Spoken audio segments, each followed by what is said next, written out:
মদ এবং জুয়ার মাঝে বড় মারাত্মক ক্ষতি। আর মানুষের সাময়িক কিছু উপকারও আছে। মদ এবং জুয়ার মাঝে বড় মারাত্মক ক্ষতি, তবে সাময়িক কিছু লাভ উপকার এর মাঝে আছে। ও ইসমুহুমা আকবরু মিন নাফইহিমা, তবে উপকারের চেয়ে অপকার, লাভর চেয়ে ক্ষতি বহুত বাড়িয়া। আয়াতর তর্জমা অনুবাদ। মদ এমন একটা পানীয় ফিবার জিনিস, এটা বহু প্রাচীনকাল থেকে এটা সমাজও প্রচলিত। এটা মানুষে পান করে ইসলামের প্রাথমিক যুগ পর্যন্ত। মদ আগে যেলাখান সমাজও প্রচলিত আছিল, ইসলামের সুনির্দিষ্ট কোনো বিধান ই ব্যাপারে আছিল। তো আগ থেকে চলিয়া আর বিদায় ও বেশিরভাগ মানুষ অভ্যস্ত আছিল মদর মাঝে।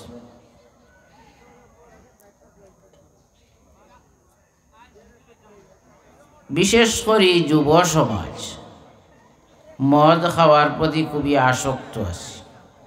তবে মদ এটার সর্বযুগে একটা সাইড এফেক্ট আছিল, একটা ক্ষতি আছিল। এর লাগি অভিজ্ঞ বুদ্ধিমান মানুষের মন অনেকে এটা খাইতা না, এবং তানতানোর মন বিভিন্ন প্রশ্ন আইত।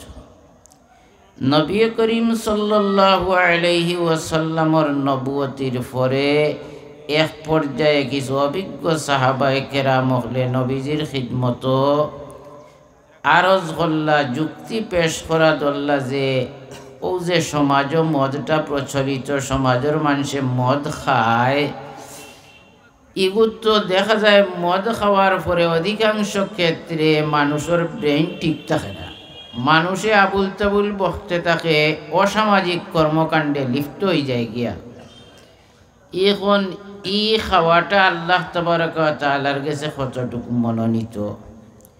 নবী করিম সাল্লাল্লাহু আলাইহি ওয়াসাল্লাম যেহেতু কোনো ফয়সালা নিজর থাকি দেন না, নিজর থাকি কোনো ফয়সালা সিদ্ধান্ত দেন না, আল্লাহর পক্ষ থেকে সিদ্ধান্ত না পাইলে এ লাগি আপাতত নবীজিয়ে কোনো উত্তর না দিয়া নিরুত্তর রইলা।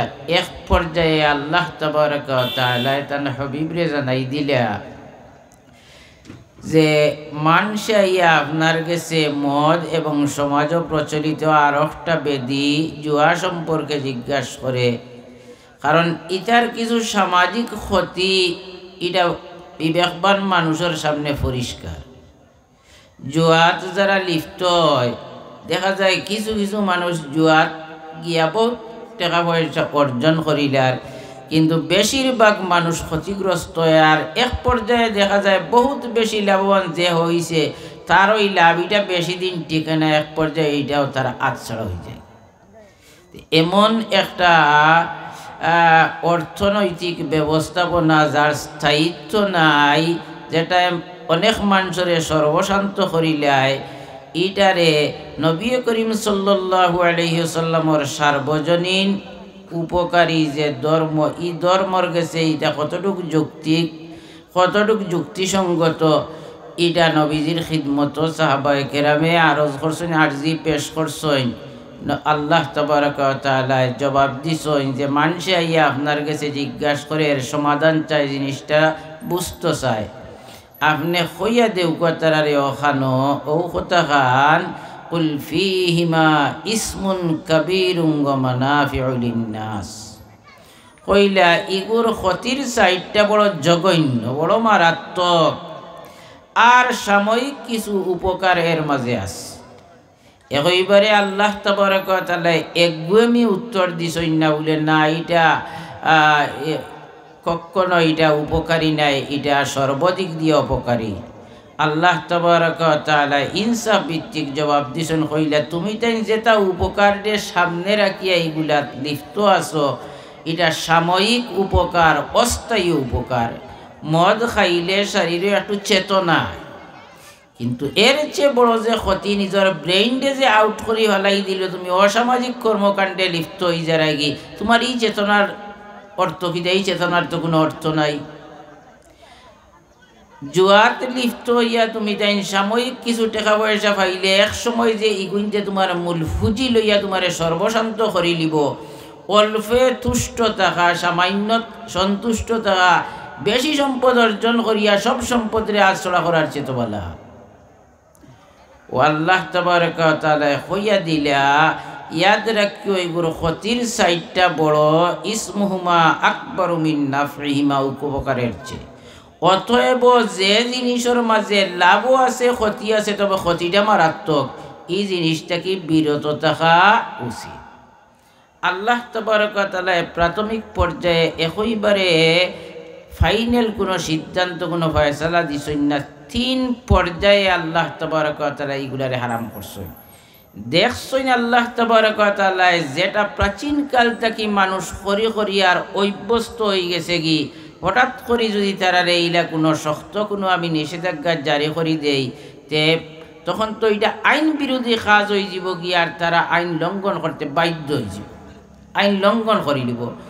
এ লাগি আল্লাহ তাবারক ওয়া তাআলা এর যৌক্তিকতা সামনে ধরিয়া আস্তে আস্তে আস্তে আস্তে ইডারে বন্ধ করছেন।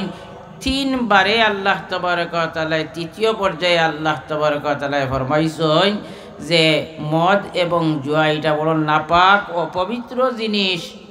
মদে তোমার তানোর ভিতর দিয়ে এখানে বিলকুল অপবিত্র করিলায়, নাপাক করিলায়, আর জুয়ায় তোমার তানোর আত্মারে হইবারে নষ্ট করিলায়, আত্মা অপবিত্র ওই যায়। অতএব কোনো অবস্থাতে তুমি যেন মদ এবং জুয়ার মাঝে লিপ্ত হইও না।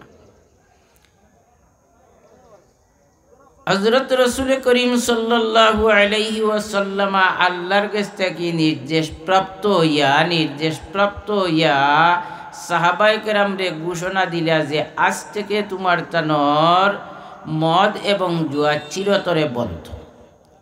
সাহাবায়ে কেরামে নবী করিম সাল্লাল্লাহু আলাইহি ওয়াসাল্লামর এই নির্দেশনা শুনিয়া অধিকাংশ সাহাবায়ে কেরামর গড় মদর বড় বড় মটকি আছে, মদর বড় বড় মটকি আছিল। প্রতিদিন যাতে মদ পান করা যায় এর ব্যবস্থাপনা আছিল। বড় বড় মটকির মাঝে মদ বানাইয়া রেডি থাকতো, যে সময় ইচ্ছা হইতো মদ খাইতে পারতা। এত সব ব্যবস্থাপনার পরেও নবী করিম সাল্লাল্লাহু আলাইহি ওয়াসাল্লাম যেই মুহূর্তে ঘোষণা দিয়েছেন যে আজ থেকে মদ চিরতরে বন্ধ, আজ থেকে মদ চিরতরে বন্ধ, এই নির্দেশনা হুনার সাথে সাথে সাহাবায়ে কেরামে গড় থেকে মটকি বার করিয়া গড়ের সামনে রাস্তার মাঝে মটকি উল্টাইয়া ছাড়ি দিছেন, মটকি ভাঙ্গি লইছ বার করিয়া। ইতিহাসের মাঝে পাওয়া যায় যে ই পরিমাণ মদ ফালাইছেন মদিনার মানুষে, যে মদিনার গল্লিত বুঝা গেছে ফ্লাট করি লাইছে, বন্যা করি লাইছে। ই পরিমাণ মদ আছিল, তা রাস্তা বাই প্রবাহিত হয়েছে, পাইয়া গেছে। সাহাবায়ে কেরামে এরপরে আর কোনো দিন মদ খাইছই না, যে আল্লাহর পক্ষ থেকে নিষেধ হয়ে গেছে কি, বস এই হুকমর সামনে যদি আমার জীবন যায় যাক গিয়া।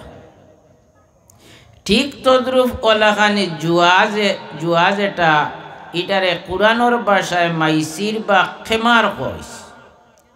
মাইসির আর খেমার যেটারে আমরা জুয়া কই। জুয়া জিনিসটা কিটা? জুয়া জিনিসটা হইল কি, যে